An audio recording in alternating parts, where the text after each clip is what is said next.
मगध की धरती पर सूरज ढल रहा था। नदी के किनारे एक युवक गीले कीचड़ में लिपटा अपने घाव चाट रहा था। उसकी आंखों में गुस्सा था और कुछ हद तक हार का गम। यह था चंद्रगुप्त, एक अनाथ जिसे जंगल में भेड़ियों ने पाला था। लेकिन आज उसकी जंग मगध के सबसे ताकतवर राजा धनानंद से थी। उसकी सेना बिखर चुकी थी और वह अकेला था। तभी एक छाया उसके सामने आई। कुछ साल पहले तक्षशिला के विश्वविद्यालय में एक दुबला पतला ब्राह्मण धनानंद के दरबार में पहुंचा। यह था चाणक्य।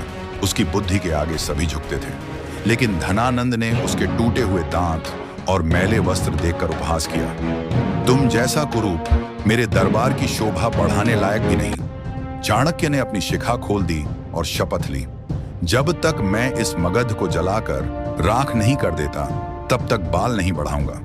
चाणक्य ने जंगलों में भटकते हुए उस लायक योद्धा की तलाश शुरू की और एक दिन उसे चंद्रगुप्त मिला, जो भेड़ियों के साथ रहकर भी आंखों में साम्राज्य जीतने की चिंगारी रखता था। चाणक्य ने चंद्रगुप्त को युद्ध कला सिखाई, लेकिन पहला हमला बुरी तरह विफल हुआ। धनानंद की सेना ने उनके गुरिल्ला दस्ते को घेर लिया। चंद्रगुप्त घायल होकर भागा। कीचड़ में पड़े उस युवक ने चाणक्य से पूछा, गुरु, हम कमजोर क्यों हैं? चाणक्य ने एक कीड़े को देखते हुए कहा, देखो, ये छोटा कीट अपने जहर से हाथी को मार सकता है।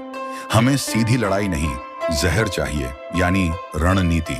धनानंद को अंदर से खोखला करो। उसी रात चाणक्य ने चंद्रगुप्त को एक योजना समझाई।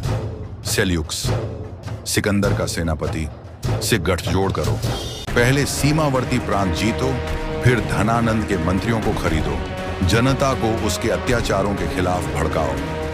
एक साल बाद पाटलिपुत्र के दुर्ग में धनानंद का दरबार लगा था। तभी बाहर से चीखें सुनाई दी, आग लग गई, शहर के द्वार टूट गए। धनानंद की सेना के ज्यादातर सैनिकों ने चंद्रगुप्त का साथ दिया, क्योंकि चाणक्य ने उन्हें सोने के सिक्के और नए राजा के अधीन सम्मान का वादा किया था। चंद्रगुप्त ने स्वयं धनानंद को युद्ध में चुनौती दी। तलवारों की झंझनाहट के बीच उस अनाथ युवक ने मगध का ताज पहना।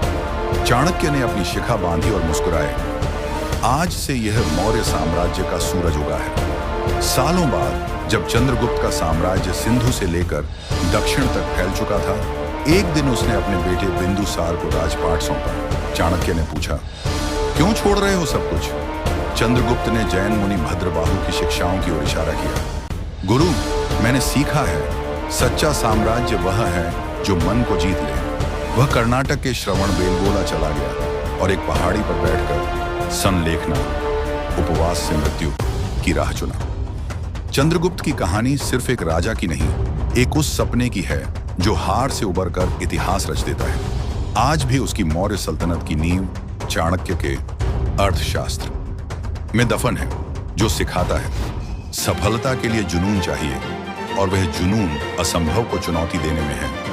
क्या आज के समय में चाणक्य की नीतियां प्रासंगिक हैं? चंद्रगुप्त का सबसे बड़ा साहस क्या था? जंग जीतना या सिंहासन छोड़ना?